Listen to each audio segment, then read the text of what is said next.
तो जय नमस्कार दोस्तों, आप सभी का स्वागत है हमारे यूट्यूब चैनल रैपिड स्टडी में। तो जैसे कि आप स्क्रीन पर देख रहे हैं, 18 जनवरी 2019 को जो आरपीएफ का एग्ज़ाम हुआ था उसके शिफ्ट नंबर दूसरा का ये जो है हम रिवीजन करने वाले हैं। वैसे तो आपको इसकी पीडीएफ जो है फुल मैथ और रीजनिंग साथ मिलाकर हम आपको अपने टेलीग्राम चैनल पर डाल देते हैं, तो आप जाकर के लिंक डिस्क्रिप्शन बॉक्स में दे रखी है, वहाँ से जाकर आप हमारे साथ जो है जुड़ सकते हैं। ठीक है, तो पहला क्वेश्चन ये है इसका कि यदि आपके मौलिक अधिकारों को राज्य द्वारा कलंकित किया जाता है तो नागरिक को राज्य के खिलाफ अपील करने का मूल अधिकार क्या है।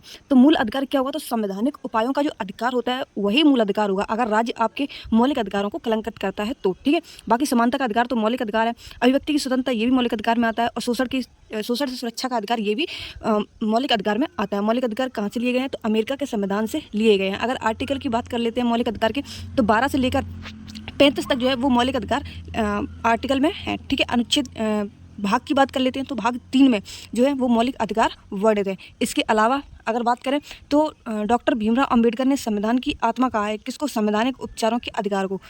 संवैधानिक उपचारों के अधिकार को डॉक्टर भीमराव अंबेडकर ने संविधान की आत्मा कहा है। चलते हैं अगले क्वेश्चन पर कि टेबल टेनिस ओलंपिक खेलों के रूप में किस वर्ष मान्यता मिली। तो टेबल टेनिस हमने आपको बताया था कि कहाँ का राष्ट्रीय खेल है, तो चाइना का राष्ट्रीय खेल है, जिसको टेबल टेनिस को 1988 में जो है ओलंपिक भागों में खेल लिया गया है। अभी हाल ही में पेरिस ओलंपिक हुए हैं, तो उसके बारे में आपको एक एक जानकारी होनी चाहिए। हम एक वीडियो लेकर आएंगे जिसमें पेरिस ओलंपिक के लगभग 8 से 10 वीडियो हमने मतलब देखे, जिसमें से जो जो एक्स्ट्रा चीज़ें मिली वो हमने एक साइड लिखी हुई हैं। आपको जब एग्ज़ाम पास में आ जाएगा तो पेरिस ओलंपिक जो है उसका एक वीडियो बहुत अच्छे से लेकर आएंगे। ठीक है, तो 1988 में जो है वो टेबल टेनिस को जोड़ा गया। ठीक है,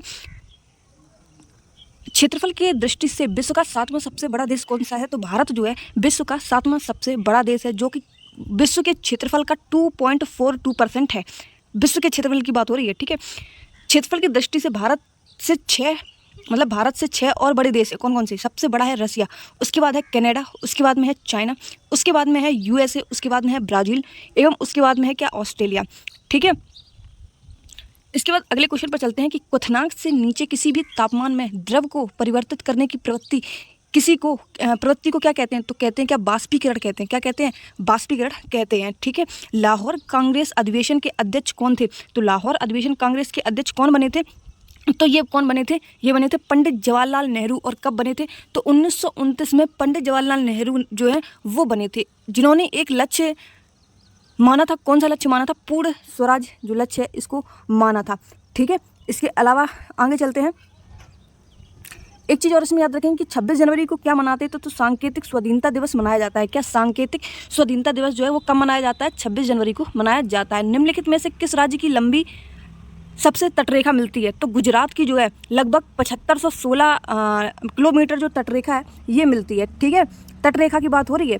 इसके अलावा अगर हम बात कर लेते हैं तो भारत में कुल कितने तटीय राज्य हैं, तो कुल कितने तटीय राज्य हैं, 9 तटीय राज्य हैं, जिसमें गुजरात, महाराष्ट्र, गोवा, कर्नाटक, केरल, तमिलनाडु, आंध्र प्रदेश, पश्चिम बंगाल और उड़ीसा, जिसमें से और गुजरात जिसमें से सबसे लंबी है, जिसकी लेंथ कितनी है, कुल 1600 किलोमीटर इसकी तटरेखा है। ठीक है, और वैसे इसकी भारत की कुल तटरेखा की बात कर लेते हैं तो ये भारत की कुल है 7516, और गुजरात वाले के तट की बात कर लेते हैं तो 1600 किलोमीटर जो है वो गुजरात की है। निम्नलिखित में से किसमें माउंट आबूबर जैन मंदिर का निर्माण किया है, तो किसने किया है, तो बिमल शाह ने माउंट आबूबर जैन मंदिर का निर्माण किया है। और कब किया है, तो 1031 में जो है इसको बनवाया गया था। ठीक है, यह मंदिर किसको समर्पित है, तो जो जैन तीर्थंकर थे फर्स्ट जैन तीर्थंकर थे कौन, ऋषभ देव जो थे, उनके याद में जो है वो बनवाया गया था, बिमल शाह ने इसको बनवाया था। ठीक है, भारत के राष्ट्रपति के लिए न्यूनतम आयु कितनी होनी चाहिए, तो भारत के राष्ट्रपति के लिए कितनी न्यूनतम आयु होनी चाहिए, तो आर्टिकल 58 में जो है ये बोला गया है कि राष्ट्रपति की जो योग्यता है वो निम्नलिखित होनी चाहिए। और योग्यता में ही जो है वो योग्यता में ये भी बोला गया कि जो राष्ट्रपति की न्यूनतम आयु है वो कितनी होनी चाहिए, 35 ईयर होनी चाहिए। ठीक है, और वो लोकसभा का सदस्य निर्वाचित किए जाने योग्य हो। ठीक है, लोकसभा का सदस्य भी हो। ठीक है, भारतीय नागरिक हो, ये तो कंपलसरी है सभी में। ठीक है, और पद के समय मतलब चुनाव के समय कोई किसी भी पद पर ना हो, ये तो नॉर्मल व्यक्ति के लिए भी फॉलो होती है। अगर आप कोई भी जॉब कर रहे हैं तो आप दूसरी जॉब बिना उसको छोड़े नहीं ले सकते। ठीक है, आप दो जॉब एक साथ नहीं कर सकते। इनमें से कौन सा संगठन सरकार द्वारा घोषित न्यूनतम समर्थन मूल्य यानी कि मिनिमम सपोर्टिंग प्राइस, ठीक है, किसानों को भोजन खरीदता है? तो कौन है? तो भारतीय खाद्य निगम जो है ये सरकार द्वारा घोषित न्यूनतम समर्थन मूल्य किसानों को भोजन खरीदता है। कौन? भारतीय खाद्य नियम। भारतीय खाद्य नियम अधिनियम कब आता है? तो ये जो अधिनियम है 1964 के अधिनियम के तहत 1965 में इसकी स्थापना होती है। किसकी? भारतीय खाद्य निगम की। कब? 1964 का अधिनियम है, 1965 में इसकी स्थापना होती है। और इसका हेडक्वार्टर कहाँ पर है? तो नई दिल्ली में इसका हेडक्वार्टर है। अगले क्वेश्चन है कि भारत की संसद में क्या क्या शामिल है? तो भारत की संसद में लोकसभा भी शामिल है, राज्यसभा भी शामिल है और राष्ट्रपति भी शामिल है। ठीक है। अगर हम बात करें कि किस आर्टिकल के तहत तो संसद है, तो 79 के तहत संसद है। ठीक है। आपने एक शॉर्ट ट्रिक सुनी होगी, सर रा ल। सा से संसद आता है 79 में, रा से राज्यसभा आता है 80 में और ला से लोकसभा आता है जिसमें 81 में। ठीक है। भारतीय संसद की प्रथम बैठक कब होती है? तो भारतीय संसद की जो प्रथम बैठक है वो होती है 13 मई 1952 को। ठीक है। और संसद जो है वो 3 लोगों से मिलकर बनी होती है, राज्यसभा, लोकसभा और राष्ट्रपति। भारत में दिल्ली उच्च न्यायालय की स्थापना कब की गई थी? तो 1966 में उच्च न्यायालय की स्थापना होती है भारत में। ठीक है। कब? 1966 में। अगला क्वेश्चन है कि 2003 की वित्तीय जिम्मेदारी और बजट प्रबंधन कानून के बारे में, किसके बारे में? वित्तीय सुधार और व्यय नीतियों के बारे में। इसके अलावा अगले क्वेश्चन पर चलते हैं। वैसे इसमें और कुछ खास है नहीं कि जो पढ़ने लायक हो। ठीक है। 2011 की जनगणना के अनुसार हमारे देश में लिंग अनुपात कितना है? तो 1000 पुरुष पर 943 फीमेल्स जो हैं वो भारत का 2011 की जनगणना के अनुसार रेशियो है। ठीक है। सबसे अच्छा मतलब लिंग अनुपात किस स्टेट का है? तो केरल में 1084 फीमेल हैं 1000 पुरुष पर। ठीक है। इसके बाद आगे चलते हैं। An inquiry in the nature and college of the wealth of the nations, ये किसकी पुस्तक है? तो एडम स्मिथ ने लिखी है। An inquiry in the nature and college of the wealth of the nations. ठीक है। ये पुस्तक जो है इसको जो है याद कर लेंगे। जिस दर पर आरबीआई वाणिज्यिक बैंक को ऋण प्रदान करता है उसे बदलकर यह धन को प्रभावित कर सकता है। इस दर को क्या कहा जाता है? तो अभी हमने शायद एक पिछले सेट में हमने क्या बताया था, एक रिजर्व रेपो रेट बताई थी, एक रेपो रेट बताई थी। अब ये अलग आ गया। तो अब इसका आंसर जो है वो क्या होगा? बैंक दर होगी। क्या होगी? बैंक दर जो है मतलब बैंक की जो दर होगी वही इस पर लगती है। ठीक है। वाणिज्यिक बैंकों को अगर पैसा उधार दिया जाता है तो। चेचक का टीका किसके द्वारा विकसित किया गया था? तो सबके बारे में जान लेते हैं जितने भी चारों फैक्ट हैं। देखो सबसे पहले जानते हैं एडवर्ड जेनर ने ही चेचक के टीके की खोज की थी। बेटिंग ने क्या किया था? तो डायबिटीज जिसको हम इंसुलिन भी कहते हैं। ठीक है। इसके टीके की खोज की थी। जॉन ई साल्क ने क्या किया था? तो जॉन ई साल्क ने पोलियो वैक्सीन की खोज की थी। अलेक्जेंडर फ्लेमिंग की बात कर लेते हैं। तो पेनिसिलिन जो है, पेनिसिलिन का आविष्कार जो है इसके द्वारा किया गया था। पाक जलडमरू मध्य जो है वो भारत को श्रीलंका से अलग करने का काम किसका होता है? तो ये पाक जलडमरू मध्य का काम होता है। इसका जो ऑप्शन होगा श्रीलंका को किसे? भारत से। श्रीलंका को किससे? भारत से अलग करने का काम किसका होता है? पाक जलडमरू मध्य का होता है। मलक्का जलडमरू मध्य का काम क्या होता है? मलेशिया को इंडोनेशिया से अलग करने का काम मलक्का जलडमरू मध्य का काम होता है। डोमर का क्या होता है? इंग्लैंड को फ्रांस से अलग करने का काम जो है वो किसका होता है? डोमर जलडमरू मध्य का होता है। जिब्राल्टर जलडमरू मध्य जो है ये किसको काम करती है? तो स्पेन को मोरक्को से अलग करने का काम जो है वो जिब्राल्टर जलडमरू मध्य का होता है। 1944 में किसने गांधीवादी योजना बनाई थी? तो 1944 में जो गांधीवादी योजना जो है वो श्री नारायण अग्रवाल के द्वारा बनाई गई थी। ठीक है। जिन्हें हम किस नाम से जानते हैं? विकास तथा कुटीर उद्योग के नाम से भी हम जानते हैं। इन्हें वैज्ञानिक कहते हैं, कृषि के। किसको? इन्हीं को। ठीक है। 2011 की जनगणना के अनुसार भारत की साक्षरता दर कितनी है? तो भारत की जो साक्षरता दर है वो कितनी है? 74% है। अगर मेल की बात कर लेते हैं तो मेल की 82.14 है। फीमेल की बात कर लेते हैं तो 65.46 फीमेल की। और ओवरऑल की अगर बात कर लेते हैं तो 74% जो है वो भारत की साक्षरता दर है। ठीक है। सर्वाधिक साक्षरता दर में कौन सा स्टेट है? तो केरल है सर्वाधिक साक्षरता दर में। और कितना परसेंट है? तो 94% है। ठीक है। चलते हैं अगले क्वेश्चन में। निम्नलिखित में से कौन सा खेल प्रकार लिबेरो शब्द से जुड़ा है? तो लिबेरो शब्द से कौन सा खेल जुड़ा है? तो वॉलीबॉल जो है वो लिबेरो शब्द से जुड़ा है। हमें खेलों के जितने भी शब्द जुड़ते हैं एक दूसरे से वो हमें सब याद करने हैं, क्योंकि हर एक शिफ्ट में एक क्वेश्चन जो है वो आपसे पूछा गया है। अभी तक मैंने 3 सेट जो है वो आपको करा दिए। 17 की पहली शिफ्ट, 17 की तीसरी शिफ्ट और 18 की पहली शिफ्ट और 18 की दूसरी शिफ्ट जो है वो हम आपको करा रहे हैं। ठीक है। तो तीनों में जो है वो इससे संबंधित जो क्वेश्चन पूछे गए हैं। बाकी हम बात कर लेते हैं। तो देखो बेस लाइन जो है ये भी किससे संबंधित है? ये भी वॉलीबॉल से संबंधित है। हाई जंप, ठीक है, heap holding, jump set, foot fault, यानी कि फुट का जो फॉल्ट होता है वो भी इसी में होता है। ठीक है। हीप होल्डिंग किसको कहते हैं? जैसे कोई पर्सन है, आपने देखा वो उछल के वो बॉल को जो है वो मारता है तो उसी को हीप होल्डिंग कहते हैं। ठीक है। जंप सेट किसको कहते हैं? तो एक साथ जो लोग जंप करते हैं ना उसको बोलते हैं। ठीक है। वॉलीबॉल से संबंधित कौन कौन से? तो वॉलीबॉल से संबंधित अन्य जो है जैसे कि back hand stroke, ground stroke, deuce, fore hand smack, lob, net shots आदि बैट्समैन से ये संबंधित हैं, ये बैट्समैन से संबंधित हैं, ठीक है। ये जितने भी हैं, वैसे तो ये सभी वॉलीबॉल से ही संबंधित हैं, बाकी एक्स्ट्रा किसी से संबंधित नहीं है। ये वाले यहाँ से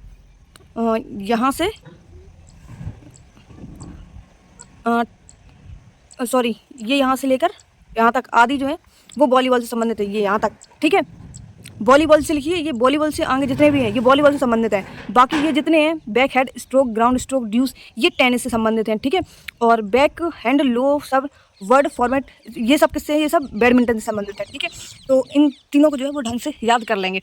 प्रोजेक्ट टाइगर की बात कर लेते हैं। तो प्रोजेक्ट टाइगर 1973 में आता है। कब? 1973 में ये आता है, ठीक है। आप बताएंगे कि बाघ दिवस कब मनाया जाता है। बंगाल विभाजन कब हुआ था? तो बंगाल विभाजन जो है वो लॉर्ड कर्जन के कार्यकाल में 1905 में होता है। कब? लॉर्ड कर्जन के काल में 1905 में ये होता है। अगला क्वेश्चन है, बंगाल विभाजन को रद्द करने के टाइम पर कौन थे? तो बंगाल विभाजन को जो रद्द करने के टाइम पर जो मतलब वायसराय थे वो कौन थे? तो लॉर्ड हार्डिंग द्वितीय जो है उस टाइम बंगाल के वायसराय थे। परमाणु संरचना की संरचना पर काम के लिए 1922 में किसी को नोबेल पुरस्कार नहीं दिया गया था। तो 1922 में किसी को नोबेल पुरस्कार नहीं दिया गया था, यानी कि परमाणु की संरचना पर काम करने के लिए।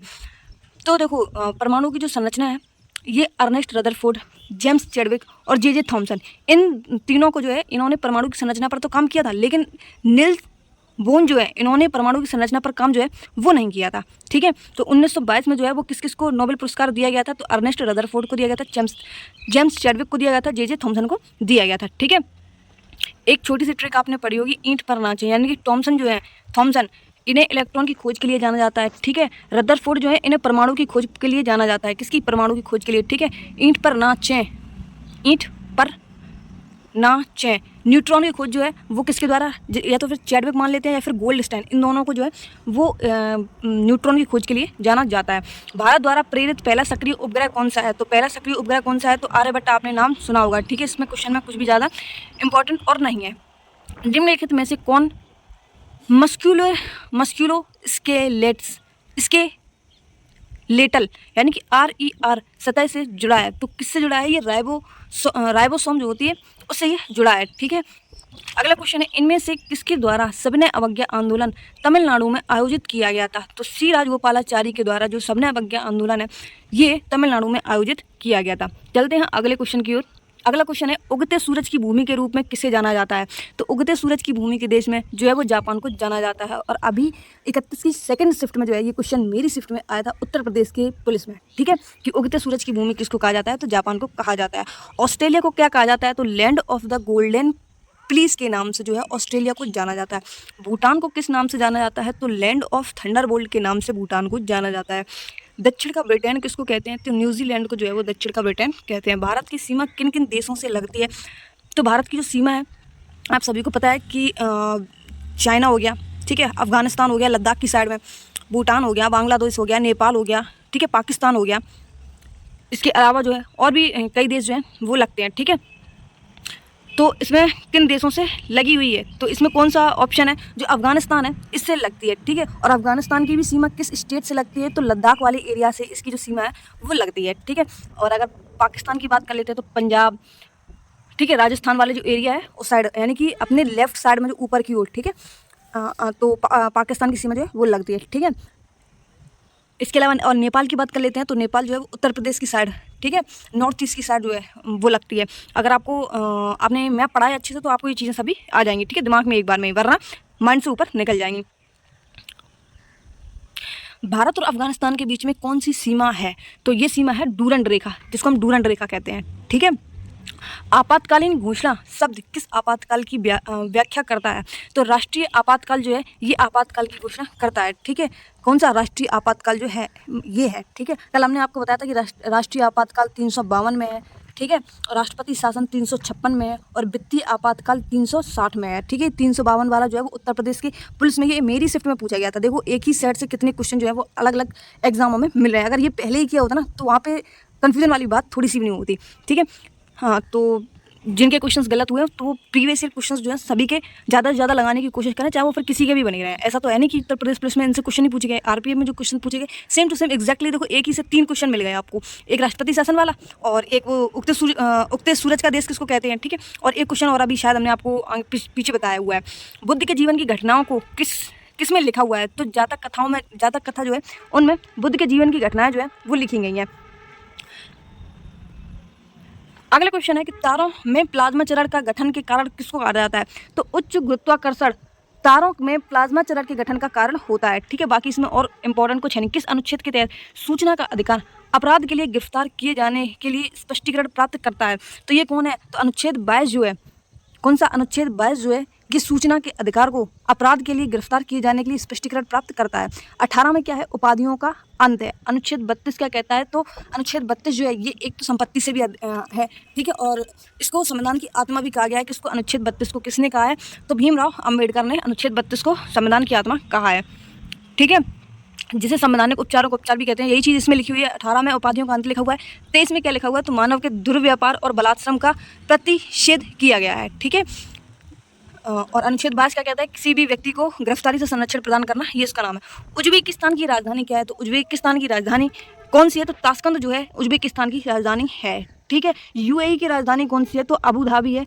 इराक की राजधानी कौन सी है, तो बगदाद है। और तुर्की की राजधानी कौन सी है, तो अंकारा जो है वो तुर्की की राजधानी है, ठीक है। इसके अलावा ऐसा नहीं है कि राजधानी से क्वेश्चन इसमें नहीं पूछे जाएंगे, तो उत्तर प्रदेश में भी राजधानी और राज्य से क्वेश्चन बहुत सारे पूछे गए थे, ठीक है। शायद मेरे में कोई पूछा गया था या नहीं पूछा था, एग्जैक्टली याद नहीं मुझे अभी, ठीक है, लेकिन उससे क्वेश्चन जो है वो बने थे, काफ़ी अच्छे लेवल के बने थे। क्वेश्चन है कि 2018 राष्ट्रमंडल का आधिकारिक शुभंकर क्या है। तो अब इस क्वेश्चन को जो है वो पढ़ना इंपॉर्टेंट इतना नहीं है, क्योंकि 2018 में हुए तो 2019 में एग्जाम हो गए, तो ये करंट का क्वेश्चन बन जाता है। अब हमें क्या याद रखना है, अब हमें पेरिस ओलंपिक जो है उसको याद रखना है। बाकी के जो अन्य इंपॉर्टेंट खेल जो हो रहे हैं उनको भी याद रखना है। भारत का पहला परमाणु परीक्षण कोड क्या था, तो लाफिंग बुद्धा जो है इसका परमाणु परीक्षण कोड था। और पहला परमाणु परीक्षण जो है वो कहाँ पर हुआ था, ये राजस्थान के पोखरण में हुआ था। कहाँ पर, राजस्थान के पोखरण में। और कब हुआ था, तो 1974 में हुआ था। कब, 18 मई 1974 में ये राजस्थान पोखरण में हुआ था, जिसका जो कोड नेम है वो क्या था, लाफिंग बुद्धा या स्माइल बुद्धा, ठीक है, हंसने वाला बुद्धा या फिर लाफिंग या स्माइलिंग, ठीक है। यदि कोई सदस्य बिना अनुमति के की अवधि के लिए अनुपस्थित रहता है तो सदन द्वारा सदस्य की सीट को रिक्त घोषित किया जा सकता है। अगर कोई व्यक्ति 60 दिन तक अपनी सीट से अनुपस्थित रहता है और उसको नोटिस देने के बाद भी वो पर्सन अपनी जो सीट होती है उस पर नहीं आता है, तो फिर 60 दिन के बाद में उस सीट को जो है वो रिक्त घोषित कर दिया जाता है, चाहे कोई भी बना रहे, ठीक है। फिर और अनुच्छेद कौन सा ये वर्णन करता है, तो अनुच्छेद 101 का भाग 4 जो है वो ये कहता है, ठीक है।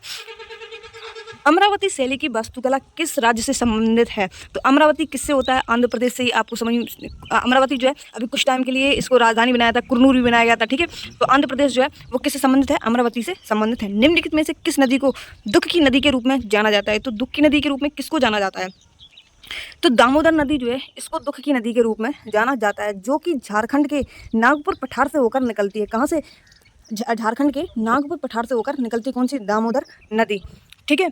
और बंगाल की शोक के नाम से भी इसको जाना जाता है, किसको, दामोदर नदी को, ठीक है। आप बताएंगे कि बिहार के शोक से किसको जाना जाता है, ठीक है। तो चलो हम बता दें, कोसी नदी को बिहार के शोक के रूप में जाना जाता है, और बंगाल की शोक के रूप में किसको जाना जाता है, तो दामोदर नदी को जाना जाता है।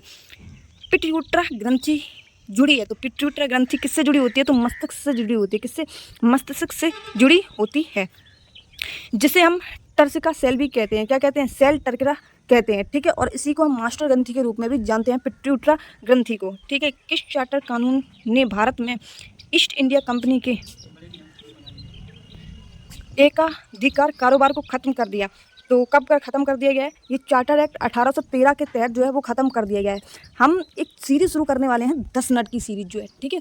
10 मिनट में हम जितना हो सकेगा उतने हम आर्टिकल पढ़ने की कोशिश करेंगे, चीज़ों को समझने की कोशिश करेंगे, ठीक है। देखो, पॉलिटी में ज़्यादा कुछ नहीं घुसना हमें राजनीति नहीं करनी, ठीक है। हमें क्या करना है, ना ही हमें चुनाव लड़ने हैं, हमें सिर्फ उतना पढ़ना है जितना हमारे लिए इंपॉर्टेंट है। यानी कि इस पेपर को देखते हुए ही समझ में आ रहा है कि थोड़ा बहुत हमको जानना भी ज़रूरी है, और जितने हो सके हम उतने आर्टिकल को पढ़ने की कोशिश करेंगे, ठीक है। तो जो इंपॉर्टेंट आर्टिकल होंगे उनको हम एक साथ 10-10 मिनट में लेकर अपने हैंड रिटन खुद के नोट्स हम उसमें आपको प्रोवाइड कराएंगे, ठीक है। ऐसा नहीं है कि इसी तरीके के फॉर्मेट में हम आपको दे दें, ये तो प्रीवियस ईयर क्वेश्चन है, ठीक है। तो प्रीवियस ईयर क्वेश्चन को आप सिर्फ इतना याद रख लें, अगर आपको लगता है कि कुछ क्वेश्चंस लिखने हैं तो आप अपनी कॉपी में लिख सकते हैं, ठीक है। तो ईस्ट इंडिया कंपनी के एक अधिकार कारोबार को खत्म कर दिया गया किस चार्टर एक्ट अधिनियम 1813 के तहत। निम्नलिखित में से किस प्रणाली को भारत में अंग्रेजी साहित्य का मैग्ना कार्टा कहा जाता है। तो वुड डिस्पैच आपने एक वर्ड सुना होगा, जिसको देखो इसमें देखो वुड डिस्पैच भी ब्रैकेट में लिखा है। अब जिसने नहीं पढ़ा है वो तो देखो इसको हंटर कमीशन को लगा के चलाएगा, ठीक है। मकाले के मिनट कुछ पढ़ा नहीं आपने, रैली रिपोर्ट आपने कुछ पढ़ा नहीं, और बुर्ज खलीफा जो है वो भी आपने पहले कभी नहीं सुना होगा। तो बुर्ज खलीफा जो है उसी को हम वुड डिस्पैच के नाम से जानते हैं, ठीक है।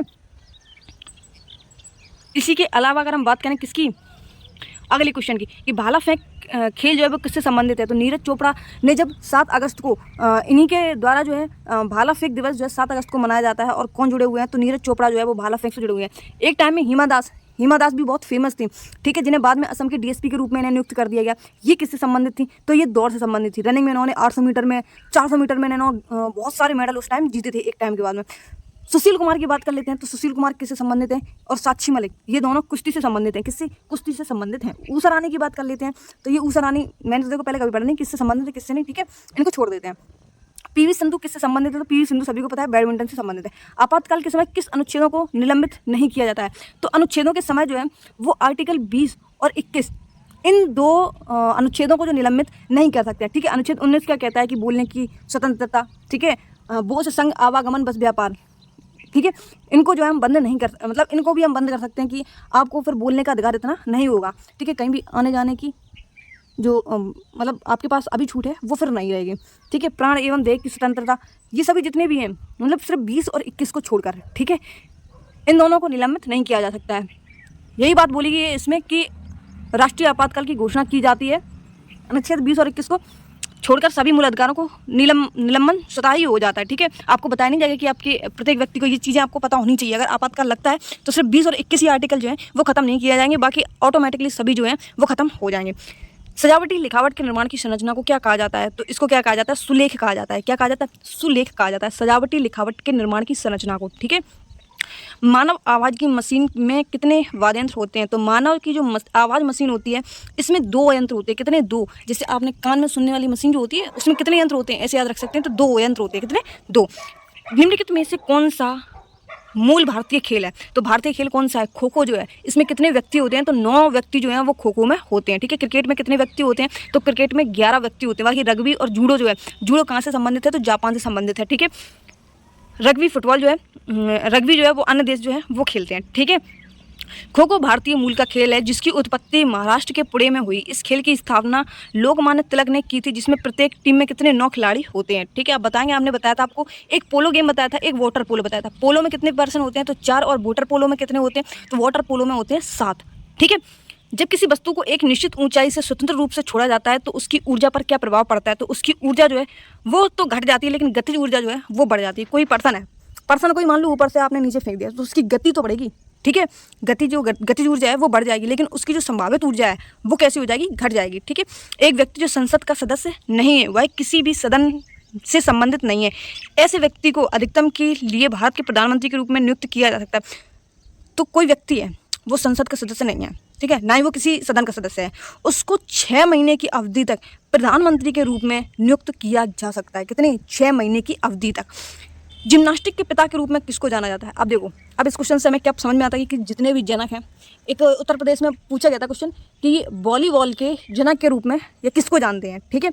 तो ये क्वेश्चन तो देखो हमको पता नहीं था, उसमें अंग्रेजी में सारे नाम लिखे थे, तो वो क्वेश्चन हमने स्किप किया था। अब यहाँ पे पूछा गया कि जिम्नास्टिक के पिता के रूप में किसको जानते हैं, तो फ्रेडरिक लुडविग जॉन को जानते हैं। हमें लगता है कि उत्तर प्रदेश का जो क्वेश्चन बनाया गया ना वो आरपीएफ के प्रीवियस ईयर क्वेश्चन को देखते हुए ही बनाया गया था, क्योंकि इसमें ही 4 से क्वेश्चन मिल गए। देखो 3 क्वेश्चन तो इसमें ही मिल गए हमको, ठीक है।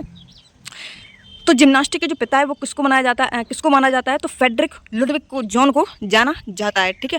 अब अंतिम क्वेश्चन ये है कि सभी प्रतिनिधियों को भारत सरकार द्वारा संयुक्त रूप से चुना, प्रशासित और निर्देशित किया जाता है। तो किसके द्वारा, तो भारत की जो संसद है इसके द्वारा संयुक्त रूप से चुना, प्रशासित और निर्देशित किए जाते हैं सभी प्रतिनिधियों को, चाहे वो राज्यसभा के, चाहे वो लोकसभा के, चाहे एमएलए हो, चाहे एमओ, चाहे कोई भी बना रहे, चाहे खुद पीएम बने रहे, चाहे कोई भी पर्सन बना रहे, सभी उनका प्रतिनिधित्व जो है वो कौन करेगा, संसद ही करती है। ठीक है, मिलते हैं अपने नेक्स्ट वीडियो में, तब तक के लिए जय हिंद, बाय बाय। और एक कमेंट बॉक्स में ज़रूर बता देना ये सीरीज़ आपको कैसी लग रही है। ठीक है, मुझे पता है कि पहले और दूसरे सेट में जो है वो मेरा फ्लो नहीं बन रहा था, लेकिन तीसरे और चौथे सेट में फ्लो धीरे धीरे बन गया, क्योंकि एक महीने जो है वो हमने हाँ मतलब पढ़ाना जो है फ्लो में बंद कर दिया था, बोलना बार बार। ठीक है, तो उसकी वजह से सारा सब कुछ गड़बड़ हो गया, लेकिन अब जो है फ्लो अच्छे तरीके से बन गया है, तो अब अच्छे से आपको पढ़ने में भी मज़ा आएगा और मुझे पढ़ाने में मज़ा आएगा। ठीक है, अगर आपकी इच्छा हो तो इसके मैथ की सॉल्यूशन भी हम आपको कराने की कोशिश करेंगे।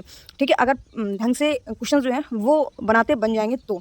मिलते हैं अपने नेक्स्ट वीडियो में, तब तक के लिए जय हिंद, बाय बाय। इसकी पीडीएफ जो है वो टेलीग्राम पर मिल जाएगी। ठीक है, अगर नहीं मिलती है तो आप @ लगाकर रैपिड स्टडी 1 लिखेंगे, आपको वहाँ पर मिल जाएगी। ठीक है, चाहे यूट्यूब पर हो चाहे फिर टेलीग्राम पर हो, सब जगह पे इसी नाम से मिल जाएगी, विदाउट स्पेस के लगाना आपको @ रैपिड स्टडी 1।